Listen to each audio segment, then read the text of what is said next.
Masih di basa-basi bahasana bahas ini.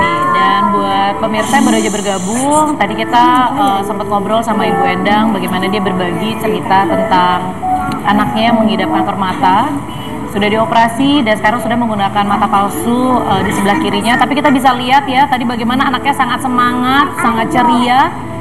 Dan satu pesan dari Bu Endang yang saya harap juga pemirsa selalu ingat, jangan pernah menangis di depan anak. Apalagi sebagai seorang ibu, Anda harus kuat. Dan pasti Marcella setuju, sebagai seorang ibu pasti harus kuat, terutama ketika anaknya sedang sakit. Marcella, aku sangat menghargai banget dengan kejujuran kamu menyatakan kalau memang tidak nyaman untuk seorang ibu sebenarnya menceritakan, apalagi berulang tentang kondisi anaknya. Tapi mudah-mudahan dengan bercerita di sini bisa, yang seperti tadi kamu bilang, bisa membuat ibu lebih aware dengan gejalanya. Karena aku sempat dengar di salah satu wawancara infotainment kalau kamu ada sedikit penyesalan karena kamu tidak aware dengan gejala awalnya. Sebenarnya sih gimana ya, kalau dibilang nggak boleh juga ada sesuatu yang disesali. Artinya semua itu kan pasti jadi pembelajaran. Dan memang pada saat itu kalau bicara mengenai soal anakku itu Magali, memang gejalanya itu tidak kelihatan, tidak terlalu bisa dilihat kalau memang terlalu dini. Artinya ketika kita pertama kali ketemu dokter bilang, saya tanya apa sih sebetulnya pemicu atau penyebabnya. Dokter selalu bilang kalau tumor ataupun cancer itu Tuhan pilih mereka. Kita tidak pernah bisa bilang penyebabnya apa. Tetapi kalau dilihat dari ukuran tumornya gitu di usia anak ibu sekarang, itu rasanya kok dari jabang bayi ya, dari dalam perut. Jadi dari dalam perut itu yang membuat aku aduh gitu. Aku langsung merefresh gitu kembali bahwa karena apa yang kita makan, bagaimana lifestyle kita ketika kita mengandung segala macam. Walaupun ada juga mungkin yang mengatakan tidak ada hubungannya, tetapi ada juga yang mengatakan, makanya kayak misalnya ketika kita hamil, dokter melarang makan yang mentah-mentah. Misalnya daging mentah itu dilarang sama sekali. Tapi aku pada saat waktu hamil anak kedua, memang aku lebih santai, lebih bebas makan. Kayak aku ngidamnya tuh salmon, makanan Jepang gitu aku makan. Waktu anak pertama aku sama sekali jaga. Aku tidak pernah makan makanan yang tidak dimasak dengan betul-betul matang. Waktu dokter aku tanya ke dokter, dok nggak apa-apa nggak sih sebenarnya salmon? Waktu anak pertama sih aku nggak berani dong. Sebenarnya nggak apa-apa kalau salmonnya dijamin bersih, kualitas yang bagus. Jadi itu nggak apa-apa. Tapi kalau sekarang kita lihat, maksudnya kayak laut juga mengandung merkuri dan segala macam, ya itu sebetulnya yang jadi menimbulkan ada risiko-risiko yang sebenarnya lebih baik lebih baik tidak ya kalau kita hamil gitu. Nah kalau anakku ini memang pertamanya 3 bulan terakhir sebelum dia dioperasi itu lingkar kepalanya membesar. Pertama, kedua dia ada penurunan keaktifan.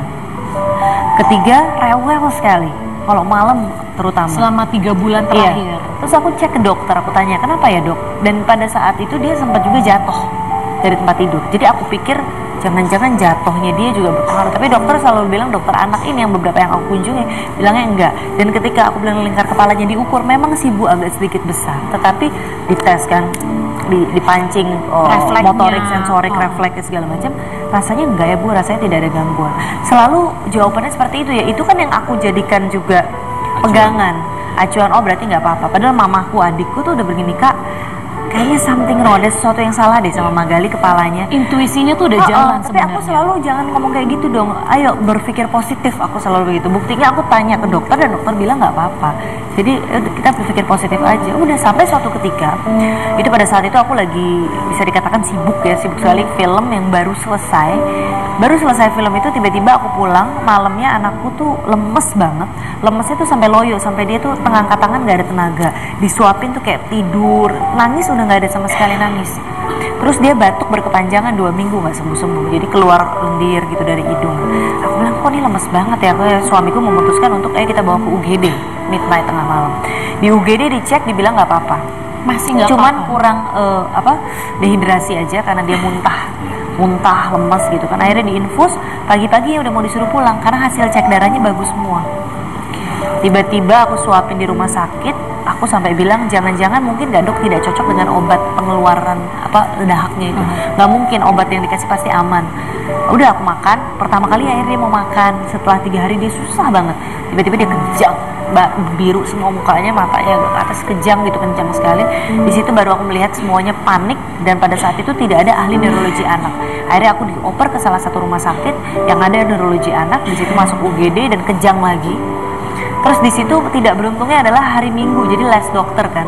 Terus aku bilang udah deh di MRI aja. Tadinya mau nunggu hari Senin di EKG kepalanya. Itu malah inisiatif dari kamu yang bilang MRI. Pada saat itu mau dinunggu di EKG dan itu hari Senin. Aku bilang dok, yakin nih mau di EKG, dan itu saya bicara lewat telepon. Saya agak cenderung, saya sebenarnya marah pada saat itu karena saya melihat penanganannya terlalu lambat. Dan juga masa anak mau nunggu nih sekarang semuanya yang di dalam UGD ini udah panik menanganinya, mau nunggu besok lagi. Saya bilang udah MRI aja. Udah mau di MRI, mesinnya ternyata sempat rusak lah segala macam, nunggu lagi. Begitu akhirnya kita dapat masuk mesin MRI gitu, ternyata dibilang ini sih ada tumor ya rasanya. Dan itu shocknya udah ya kayak badan tuh udah kayak mimpi ya kayaknya gitu. Saya pikir bener nggak sih tumor, saya masih ini benar tumor atau jangan-jangan pendarahan di kepala karena dia jatuh. Saya masih coba berpikir seperti itu, tetapi dikatakannya tumor. Akhirnya disuruh tanda tangan mau dikontras. Dan pada saat genting seperti itu juga situasi yang sulit sekali ketika kita harus menandatangani sesuatu hal yang mana resikonya tuh kematian. Aduh kenapa sih? Tapi ya gimana ya prosedur, dan kalau tidak dikontras kan nggak ketahuan ukuran lingkarnya dan sebelah mana lebih detailnya. Sedikit informasi, di kontras itu kayak semacam dimasukin cairan supaya pada saat di MRI hasilnya terlihat lebih jelas lagi. Seperti itu Ibu. Mungkin biar Ibu mendapat gambaran lebih. Dan itu ternyata memang harus dilakukan, kalau nggak nanti kita juga abu-abu gitu, kurang jelas. Udah pada saat itu memang saya memutuskan untuk ya udah deh kita bawa ke Singapura. Kita cari rumah sakit sementara yang punya picu, dan tidak banyak di sini rumah sakit yang punya picu. Itu saya sayangkan sekali ya, ketika ada rumah sakit yang begitu besar dengan fasilitas yang begitu memadai, tidak ada picu. Karena picu ini kan untuk anak yang balita, ICU-nya anak balita gitu. Dan ada cuma NICU sama ICU kebanyakan. Jadi anak-anak kecil dicampur sama orang dewasa kan, namanya di ICU bakteri dan lain sebagainya. Jadi saya sayangkan banget kalau rumah sakit tuh nggak ada picu gitu. Akhirnya di situ pada saat itu rumah sakit tersebut picunya penuh. Memang saya pikir dulu kita ke Singapura, kita cari rumah sakit yang biasa transport koordinasi dari sini dan Singapura yang bed to bed transfer gitu, saya pikir gitu awalnya. Tapi melihat akhirnya kita pilih ada rumah sakit pada saat itu, salah satu rumah sakit baru di Jakarta yang fasilitasnya juga cukup baik, dan dia terbiasa untuk mengirim seperti itu apabila ada yang bisa ditangani di sini. Dan akhirnya melihat kondisi anak saya, karena itu di kepala dan anak saya udah kejang lagi, begitu dipindah rumah sakit kejang lagi gitu, dan udah tidak sadar, bisa dikatakan koma sebenarnya.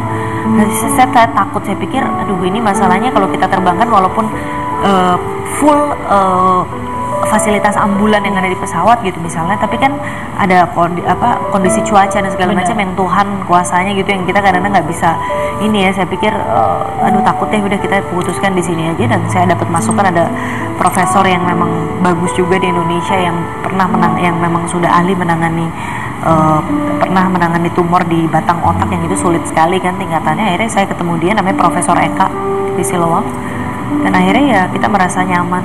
Jadi akhirnya semua pengobatan semuanya dilakukan di Indonesia, sama Profesor Eka. Akhirnya diangkat tumornya, tapi sebelumnya 2 hari sebelumnya dipasang P-Vision dulu, selang. Ternyata memang ada cairan, jadi rupanya tumornya ini memproduksi cairan, yang mana cairan ini yang membuat lingkar kepalanya membesar dan membuat kejang. Dan jadi sebetulnya yang membahayakan sekali pada saat itu, yang sangat kritis dan harus ditindak sangat cepat, itu cairan itu karena menyebabkan sudden death ternyata. Itu pun pertama penjelasan dokternya itu tidak terlalu jelas, sampai aku Google lagi, sampai aku konsultasi dengan beberapa dokter di luar itu ya, kebetulan teman keluarga yang memang dari luar gitu, dia praktek di luar, dia juga spesialis di bidang itu. Ya. Nanti kita bakal ngobrol lagi, tapi sebelum kita iklan nih, satu hal yang aku lihat dari cara kamu bercerita pada saat kamu dalam kondisi genting, tahu anak kamu sakit, dan keputusan itu nggak bisa dibuat nunggu, oke kita diskusi dulu, kayak keputusan jadi yang sangat sulit pada saat itu adalah kita tetap ikhlas, tapi kita tetap juga harus berpikir logis untuk tetap bisa mengambil keputusan yang terbaik buat anak kita. Nanti kita bakal ngobrol lagi pemirsa pastinya, dan sekali lagi saya ucapkan terima kasih ingin berbagi di sini, dan mudah-mudahan nanti kita bisa mendapatkan satu pelajaran dari sini. Jangan kemana-mana, tetap di Basa Basi, bahas sana bahas ini.